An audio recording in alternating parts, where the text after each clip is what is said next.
Welcome back. Dasara ಹಬ್ಬಕ್ಕೆ ಸಾರ್ವಜನಿಕರಿಗೆ ಹೊಸ ಜಿಎಸ್ಟಿಯ ಗಿಫ್ಟ್. ಮೋದಿ ನಿರ್ಧಾರಕ್ಕೆ ಕುಂದಾನಗರಿ ಜನರು ಫುಲ್ ಖುಷ್ ಆಗಿದ್ದಾರೆ.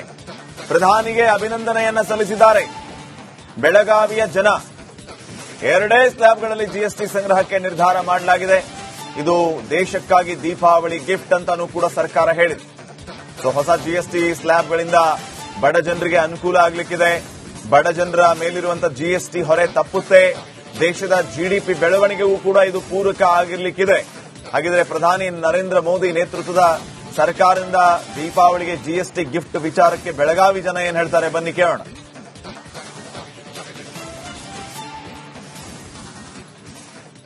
ಆ ಜಿಎಸ್ಟಿಯನ್ನು ಕಡಿಮೆ ಮಾಡಿ ಎಷ್ಟು ಅನುಕೂಲ ಮಾಡಿಕೊಟ್ಟಿದ್ದಾರೆ ಅನ್ನೋದು ಮಹತ್ವದ. ಶಾಲಾ ಮಕ್ಕಳಿಗೆ ಅಷ್ಟೇ ಅಲ್ಲ, ಸಾಮಾನ್ಯ ಜನತೆ ಇವತ್ತು ಉಪವಾಸ ಬೀಳುವಂತ ಪರಿಸ್ಥಿತಿ ಇಲ್ಲ. 10 ವರ್ಷದಿಂದ ಉಪವಾಸ ಬೀಳುವಂತ ಪರಿಸ್ಥಿತಿ ಅಲ್ಲ. ಪ್ರತಿಯೊಬ್ಬರ ಮನೆಯಲ್ಲೇ ರೇಷನ್ ಇದೆ. ಆಮೇಲೆ ಅವ್ರಿಗೆ ಬೇಕಾದಂತ ಆರೋಗ್ಯಕ್ಕೆ ಬೇಕಾದಂತ ಈ ಔಷಧಿನೂ ಜಿಎಸ್ಟಿ ಕಡಿಮೆ ಮಾಡಿಬಿಟ್ಟಿದ್ದಾರೆ, ಕ್ಲಿಯರ್ ಮಾಡಿದ್ದಾರೆ, ಶೂನ್ಯ ಮಾಡಿದ್ದಾರೆ. ಮೊದಲಿತ್ತು, ಈ ಕಡಿಮೆ ಎಲ್ಲ ಶೂನ್ಯ ಜೀರೋಕ್ಕೆ ತಂದಿದ್ದಾರೆ ಅದನ್ನ.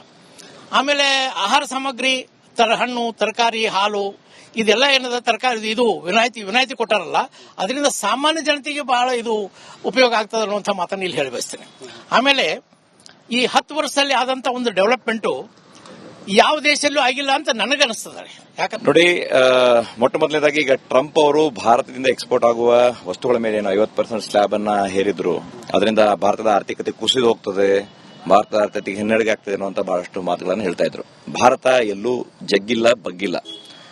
ವಿಶೇಷವಾಗಿ ನಾವು ನಮ್ಮ ಇಂಟರ್ನಲ್ ರಿಫಾರ್ಮ್ಸ್ ನ ಏನ್ ಮಾಡ್ಕೋಬಹುದು, ಆರ್ಥಿಕತೆಯಲ್ಲಿ ನಾವು ಏನ್ ಬದಲಾವಣೆ ತರಬಹುದು ಅನ್ನೋ ನಿಟ್ಟಿನಲ್ಲಿ ಆಲೋಚನೆ ನಡೆದು ಕಳೆದ ಸುಮಾರು 8-9 ತಿಂಗಳಿಂದ ಮಾನ್ಯ ಪ್ರಧಾನಮಂತ್ರಿಯವರು ವಿತ್ತ ಸಚಿವರಿಗೆ ಹೇಳ್ತಾ ಇದ್ರಂತೆ, ಜನರ ಮೇಲಿನ ತೆರಿಗೆ ಹೊರೆಯನ್ನು ನಾವು ಕಡಿಮೆ ಮಾಡಬೇಕು ಅನ್ನುವಂಥದ್ದು. ಆ ನಿಟ್ಟಿನಲ್ಲಿ ಇವತ್ತು 28% ಇದ್ದಂತ ನಮ್ಮ ಸೆಕ್ಟರ್ ಅಲ್ಲಿ, ಆಟೋಮೊಬೈಲ್ ಅಲ್ಲಿರುವಂತಹ 28% ಇದ್ದಂತ ಎಲ್ಲ ವಸ್ತುಗಳನ್ನ ಯೂನಿಫಾರ್ಮ್ ಆಗಿ 18% ತಂದಿರುವಂತ ಬಹಳ ಶ್ಲಾಘನೀಯ ವಿಚಾರ. ಯಾಕಂದ್ರೆ HSN ಕೋಡ್ ಅಲ್ಲೂ ಕೂಡ ನಾವು ಬೇರೆ ಬೇರೆ ಸ್ಲ್ಯಾಬ್ ಅಲ್ಲಿ ಮಿಡಲ್ ಕ್ಲಾಸ್ ವರ್ಗ ಐತಿ, ಅವ್ರಿಗೊಂದು ದಿವಾಳಿ ಒಂದು ಬಂಪರ್ ಗಿಫ್ಟ್ ಮಾನ್ಯ ಪೂಜ್ಯ ಪ್ರಧಾನಮಂತ್ರಿ ಆದ ಮೋದಿಜಿ ಕಡೆಯಿಂದ ಜಿಎಸ್ಟಿ ಕಮ್ಮಿ ಆಗಿರೋದ್ರಿಂದ ಮೇನ್ಲಿ ನಮ್ಮ ರೈತರ ಆಗಿರ್ಬೋದು, ಶಾಲಾ ಮಕ್ಕಳಾಗಿರ್ಬೋದು, ಮತ್ತು ಆರೋಗ್ಯ ಸೆಕ್ಟರ್ ಆಗಿರ್ಬೋದು, ಅದು ಎಲ್ಲರಿಗೂ ಅನುಕೂಲ ಆಗಂಗ ಮಾಡ್ಯಾರಿ. ಇದಕ್ಕೊಂದು ಎಷ್ಟು ಹೊಗಳಿದ್ರೆ ಧನ್ಯವಾದ ಸಲ್ಲಿಸಿದ್ರೆ ನಾವು ಕಮ್ಮಿ ಅನ್ನಂಗಿಲ್ಲ. ಇದಕ್ಕಾಗಿ ಪೂರಾ ನಮ್ಮ ಕರ್ನಾಟಕ ಮತ್ತು ಬೆಳಗಾವಿ ಜನತೆ ಪರವಾಗಿ ನಾವೆಲ್ಲರೂ ಮಾನ್ಯ ಮೋದಿಜಿ ಅವರಿಗೆ ಒಂದು ಕೃತಜ್ಞತಾ ಭಾವ ಸಲ್ಲಿಸಿ ಧನ್ಯವಾದ ಹೇಳುತ್ತೇವೆ, ಇಚ್ಛಪಡ್ತೇವೆ. ಸರ್, ಮೊದಲೇದಾಗಿ ಅತಿ ಸಂತೋಷದ ಸುದ್ದಿ. ಯಾಕಂದ್ರೆ ಆರ್ಥಿಕ ಬಹಳಷ್ಟು ಹೊರೆಯಾಗುವಂತಹ ದಿವಸದಲ್ಲಿ ಇವತ್ತು ಜನಸಾಮಾನ್ಯರಿಗೆ, ರೈತರಿಗೆ, ಓದುವಂತಹ ಬಡ ಮಕ್ಕಳಿಗೆ, ಜೀವನ ನಿರ್ವಹಣೆ ಮಾಡುವಂತಹ ಮಿಡಲ್ ಕ್ಲಾಸ್ ಫ್ಯಾಮಿಲಿಗಳಿಗೆ ಎಲ್ಲರಿಗೂ ವೆಲ್ಕಮ್ ಬ್ಯಾಕ್. ದಸರಾ ಹಬ್ಬಕ್ಕೆ ಸಾರ್ವಜನಿಕರಿಗೆ ಹೊಸ ಜಿಎಸ್ಟಿಯ ಗಿಫ್ಟ್. ಮೋದಿ ನಿರ್ಧಾರಕ್ಕೆ ಕುಂದಾನಗರಿ ಜನರು ಫುಲ್ ಖುಷ್ ಆಗಿದ್ದಾರೆ. ಪ್ರಧಾನಿಗೆ ಅಭಿನಂದನೆಯನ್ನ ಸಲ್ಲಿಸಿದ್ದಾರೆ. ಬೆಳಗಾವಿಯ ಜನ ಎರಡೇ ಸ್ಲ್ಯಾಬ್ಗಳಲ್ಲಿ ಜಿಎಸ್ಟಿ ಸಂಗ್ರಹಕ್ಕೆ ನಿರ್ಧಾರ ಮಾಡಲಾಗಿದೆ. ಇದು ದೇಶಕ್ಕಾಗಿ ದೀಪಾವಳಿ ಗಿಫ್ಟ್ ಅಂತಾನೂ ಕೂಡ ಸರ್ಕಾರ ಹೇಳಿದೆ. ಹೊಸ ಜಿಎಸ್ಟಿ ಸ್ಲ್ಯಾಬ್ಗಳಿಂದ ಬಡ ಜನರಿಗೆ ಅನುಕೂಲ ಆಗಲಿಕ್ಕಿದೆ. ಬಡ ಜನರ ಮೇಲಿರುವಂತಹ ಜಿಎಸ್ಟಿ ಹೊರೆ ತಪ್ಪುತ್ತೆ. ದೇಶದ ಜಿಡಿಪಿ ಬೆಳವಣಿಗೆಗೂ ಕೂಡ ಇದು ಪೂರಕ ಆಗಿರಲಿಕ್ಕಿದೆ. ಹಾಗಿದ್ರೆ ಪ್ರಧಾನಿ ನರೇಂದ್ರ ಮೋದಿ ನೇತೃತ್ವದ ಸರ್ಕಾರದಿಂದ ದೀಪಾವಳಿಗೆ ಜಿಎಸ್ಟಿ ಗಿಫ್ಟ್ ವಿಚಾರಕ್ಕೆ ಬೆಳಗಾವಿ ಜನ ಏನ್ ಹೇಳ್ತಾರೆ ಬನ್ನಿ ಕೇಳೋಣ.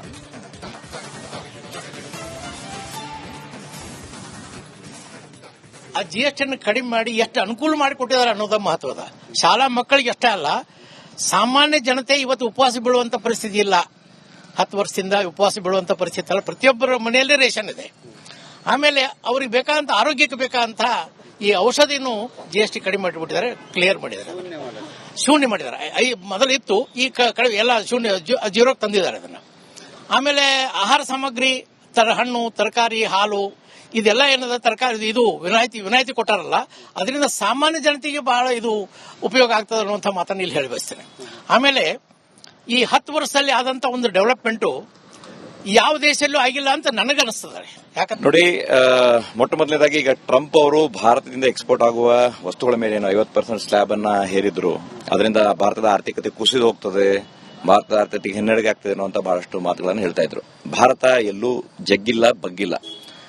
ವಿಶೇಷವಾಗಿ ನಾವು ನಮ್ಮ ಇಂಟರ್ನಲ್ ರಿಫಾರ್ಮ್ಸ್ ನ ಏನ್ ಮಾಡ್ಕೋಬಹುದು, ಆರ್ಥಿಕತೆಯಲ್ಲಿ ನಾವು ಏನ್ ಬದಲಾವಣೆ ತರಬಹುದು ಅನ್ನೋ ನಿಟ್ಟಿನಲ್ಲಿ ಆಲೋಚನೆ ನಡೆದು ಕಳೆದ ಸುಮಾರು 8-9 ತಿಂಗಳಿಂದ ಮಾನ್ಯ ಪ್ರಧಾನಮಂತ್ರಿಯವರು ವಿತ್ತ ಸಚಿವರು ಹೇಳ್ತಾ ಇದ್ರಂತೆ ಜನರ ಮೇಲಿನ ತೆರಿಗೆ ಹೊರೆಯನ್ನ ನಾವು ಕಡಿಮೆ ಮಾಡಬೇಕು ಅನ್ನುವಂಥದ್ದು. ಆ ನಿಟ್ಟಿನಲ್ಲಿ ಇವತ್ತು 28% ಇದ್ದಂತ ನಮ್ಮ ಸೆಕ್ಟರ್ ಅಲ್ಲಿ ಆಟೋಮೊಬೈಲ್ ಅಲ್ಲಿ ಇರುವಂತಹ 28% ಇದ್ದಂತ ಎಲ್ಲಾ ವಸ್ತುಗಳನ್ನ ಯೂನಿಫಾರ್ಮ್ ಆಗಿ 18% ತಂದಿರುವಂತ ಬಹಳ ಶ್ಲಾಘನೀಯ ವಿಚಾರ. ಯಾಕಂದ್ರೆ HSN ಕೋಡ್ ಅಲ್ಲೂ ಕೂಡ ನಾವು ಬೇರೆ ಬೇರೆ ಸ್ಲ್ಯಾಬ್ ಅಲ್ಲಿ ಮಿಡಲ್ ಕ್ಲಾಸ್ ವರ್ಗ ಐತಿ, ಅವ್ರಿಗೊಂದು ದಿವಾಳಿ ಒಂದು ಬಂಪರ್ ಗಿಫ್ಟ್ ಮಾನ್ಯ ಪ್ರಧಾನಮಂತ್ರಿ ಪೂಜ್ಯ ಪ್ರಧಾನಮಂತ್ರಿ ಆದ ಮೋದಿಜಿ ಕಡೆಯಿಂದ GST ಕಮ್ಮಿ ಆಗಿರೋದ್ರಿಂದ ಮೇನ್ಲಿ ನಮ್ಮ ರೈತರ ಆಗಿರ್ಬೋದು, ಶಾಲಾ ಮಕ್ಕಳಾಗಿರ್ಬೋದು ಮತ್ತು ಆರೋಗ್ಯ ಸೆಕ್ಟರ್ ಆಗಿರ್ಬೋದು, ಅದು ಎಲ್ಲರಿಗೂ ಅನುಕೂಲ ಆಗಂಗ ಮಾಡ್ಯಾರಿ. ಇದಕ್ಕೊಂದು ಎಷ್ಟು ಹೊಗಳಿದ್ರೆ ಧನ್ಯವಾದ ಸಲ್ಲಿಸಿದ್ರೆ ನಾವು ಕಮ್ಮಿ ಅನ್ನಂಗಿಲ್ಲ.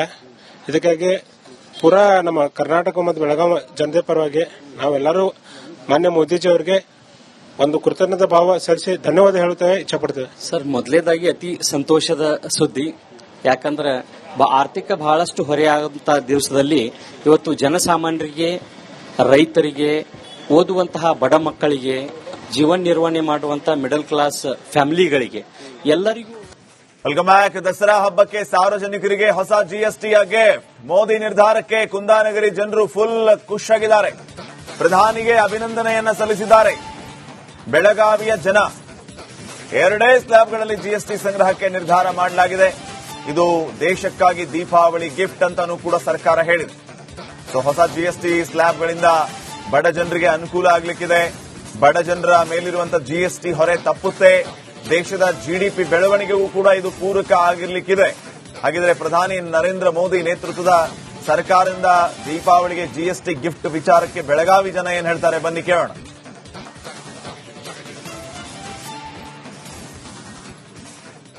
ಆ GST ಕಡಿಮೆ ಮಾಡಿ ಎಷ್ಟು ಅನುಕೂಲ ಮಾಡಿಕೊಟ್ಟಿದ್ದಾರೆ ಅನ್ನೋದು ಮಹತ್ವದ. ಶಾಲಾ ಮಕ್ಕಳಿಗೆ ಅಷ್ಟೇ ಅಲ್ಲ, ಸಾಮಾನ್ಯ ಜನತೆ ಇವತ್ತು ಉಪವಾಸ ಬೀಳುವಂತ ಪರಿಸ್ಥಿತಿ ಇಲ್ಲ. 10 ವರ್ಷದಿಂದ ಉಪವಾಸ ಬೀಳುವಂತ ಪರಿಸ್ಥಿತಿ ಅಲ್ಲ. ಪ್ರತಿಯೊಬ್ಬರ ಮನೆಯಲ್ಲಿ ರೇಷನ್ ಇದೆ. ಆಮೇಲೆ ಅವ್ರಿಗೆ ಬೇಕಾದಂತ ಆರೋಗ್ಯಕ್ಕೆ ಬೇಕಾದಂತ ಈ ಔಷಧಿನೂ GST ಕಡಿಮೆ ಮಾಡಿಬಿಟ್ಟಿದ್ದಾರೆ, ಕ್ಲಿಯರ್ ಮಾಡಿದ್ದಾರೆ, ಶೂನ್ಯ ಮಾಡಿದ್ದಾರೆ. ಮೊದಲಿತ್ತು, ಈ ಕಡಿಮೆ ಎಲ್ಲ ಶೂನ್ಯ 0 ತಂದಿದ್ದಾರೆ ಅದನ್ನ. ಆಮೇಲೆ ಆಹಾರ ಸಾಮಗ್ರಿ, ಹಣ್ಣು, ತರಕಾರಿ, ಹಾಲು, ಇದೆಲ್ಲ ಏನದ ತರಕಾರಿ ಇದು ವಿನಾಯಿತಿ ಕೊಟ್ಟಾರಲ್ಲ, ಅದರಿಂದ ಸಾಮಾನ್ಯ ಜನತೆಗೆ ಬಹಳ ಇದು ಉಪಯೋಗ ಆಗ್ತದೆ ಅನ್ನುವಂಥ ಮಾತನ್ನು ಇಲ್ಲಿ ಹೇಳಿ ಬಯಸ್ತೇನೆ. ಆಮೇಲೆ ಈ 10 ವರ್ಷದಲ್ಲಿ ಆದಂತ ಒಂದು ಡೆವಲಪ್ಮೆಂಟ್ ಯಾವ ದೇಶದಲ್ಲೂ ಆಗಿಲ್ಲ ಅಂತ ನನಗನ್ನಿಸ್ತದೆ. ಯಾಕಂದ್ರೆ ನೋಡಿ, ಮೊಟ್ಟ ಮೊದಲನೇದಾಗಿ ಈಗ ಟ್ರಂಪ್ ಅವರು ಭಾರತದಿಂದ ಎಕ್ಸ್ಪೋರ್ಟ್ ಆಗುವ ವಸ್ತುಗಳ ಮೇಲೆ 50% ಸ್ಲ್ಯಾಬ್ ಅನ್ನ ಹೇರಿದ್ರು. ಅದರಿಂದ ಭಾರತದ ಆರ್ಥಿಕತೆ ಕುಸಿದು ಹೋಗ್ತದೆ, ಭಾರತದ ಆರ್ಥಿಕತೆಗೆ ಹಿನ್ನಡೆಗೆ ಆಗ್ತದೆ ಅನ್ನುವಂತ ಬಹಳಷ್ಟು ಮಾತುಗಳನ್ನು ಹೇಳ್ತಾ ಇದ್ರು. ಭಾರತ ಎಲ್ಲೂ ಜಗ್ಗಿಲ್ಲ, ಬಗ್ಗಿಲ್ಲ. ವಿಶೇಷವಾಗಿ ನಾವು ನಮ್ಮ ಇಂಟರ್ನಲ್ ರಿಫಾರ್ಮ್ಸ್ ನ ಏನ್ ಮಾಡ್ಕೋಬಹುದು, ಆರ್ಥಿಕತೆಯಲ್ಲಿ ನಾವು ಏನ್ ಬದಲಾವಣೆ ತರಬಹುದು ಅನ್ನೋ ನಿಟ್ಟಿನಲ್ಲಿ ಆಲೋಚನೆ ನಡೆದು ಕಳೆದ ಸುಮಾರು 8-9 ತಿಂಗಳಿಂದ ಮಾನ್ಯ ಪ್ರಧಾನಮಂತ್ರಿಯವರು ವಿತ್ತ ಸಚಿವರಿಗೆ ಹೇಳ್ತಾ ಇದ್ರಂತೆ ಜನರ ಮೇಲಿನ ತೆರಿಗೆ ಹೊರೆಯನ್ನ ನಾವು ಕಡಿಮೆ ಮಾಡಬೇಕು ಅನ್ನುವಂಥದ್ದು. ಆ ನಿಟ್ಟಿನಲ್ಲಿ ಇವತ್ತು 28% ಇದ್ದಂತ ನಮ್ಮ ಸೆಕ್ಟರ್ ಅಲ್ಲಿ ಆಟೋಮೊಬೈಲ್ ಅಲ್ಲಿ ಇರುವಂತಹ 28% ಇದ್ದಂತ ಎಲ್ಲಾ ವಸ್ತುಗಳನ್ನ ಯೂನಿಫಾರ್ಮ್ ಆಗಿ 18% ತಂದಿರುವಂತ ಬಹಳ ಶ್ಲಾಘನೀಯ ವಿಚಾರ. ಯಾಕಂದ್ರೆ HSN ಕೋಡ್ ಅಲ್ಲೂ ಕೂಡ ನಾವು ಬೇರೆ ಬೇರೆ ಸ್ಲ್ಯಾಬ್ ಅಲ್ಲಿ ಮಿಡಲ್ ಕ್ಲಾಸ್ ವರ್ಗ ಐತಿ, ಅವ್ರಿಗೊಂದು ದಿವಾಳಿ ಒಂದು ಬಂಪರ್ ಗಿಫ್ಟ್ ಮಾನ್ಯ ಪ್ರಧಾನಮಂತ್ರಿ ಪೂಜ್ಯ ಪ್ರಧಾನಮಂತ್ರಿ ಆದ ಮೋದಿಜಿ ಕಡೆಯಿಂದ. GST ಕಮ್ಮಿ ಆಗಿರೋದ್ರಿಂದ ಮೇನ್ಲಿ ನಮ್ಮ ರೈತರ ಆಗಿರ್ಬೋದು, ಶಾಲಾ ಮಕ್ಕಳಾಗಿರ್ಬೋದು ಮತ್ತು ಆರೋಗ್ಯ ಸೆಕ್ಟರ್ ಆಗಿರ್ಬೋದು, ಅದು ಎಲ್ಲರಿಗೂ ಅನುಕೂಲ ಆಗಂಗ ಮಾಡ್ಯಾರಿ. ಇದಕ್ಕೊಂದು ಎಷ್ಟು ಹೊಗಳಿದ್ರೆ ಧನ್ಯವಾದ ಸಲ್ಲಿಸಿದ್ರೆ ನಾವು ಕಮ್ಮಿ ಅನ್ನಂಗಿಲ್ಲ. ಇದಕ್ಕಾಗಿ ಪೂರಾ ನಮ್ಮ ಕರ್ನಾಟಕ ಮತ್ತು ಬೆಳಗಾವಿ ಜನತೆ ಪರವಾಗಿ ನಾವೆಲ್ಲರೂ ಮಾನ್ಯ ಮೋದಿಜಿ ಅವರಿಗೆ ಒಂದು ಕೃತಜ್ಞತಾ ಭಾವ ಸಲ್ಲಿಸಿ ಧನ್ಯವಾದ ಹೇಳುತ್ತೇವೆ, ಇಚ್ಛಪಡ್ತೇವೆ. ಸರ್, ಮೊದಲೇದಾಗಿ ಅತಿ ಸಂತೋಷದ ಸುದ್ದಿ. ಯಾಕಂದ್ರೆ ಆರ್ಥಿಕ ಬಹಳಷ್ಟು ಹೊರೆಯಾದಂತಹ ದಿವಸದಲ್ಲಿ ಇವತ್ತು ಜನಸಾಮಾನ್ಯರಿಗೆ, ರೈತರಿಗೆ, ಓದುವಂತಹ ಬಡ ಮಕ್ಕಳಿಗೆ, ಜೀವನ ನಿರ್ವಹಣೆ ಮಾಡುವಂತಹ ಮಿಡಲ್ ಕ್ಲಾಸ್ ಫ್ಯಾಮಿಲಿಗಳಿಗೆ ಎಲ್ಲರಿಗೂ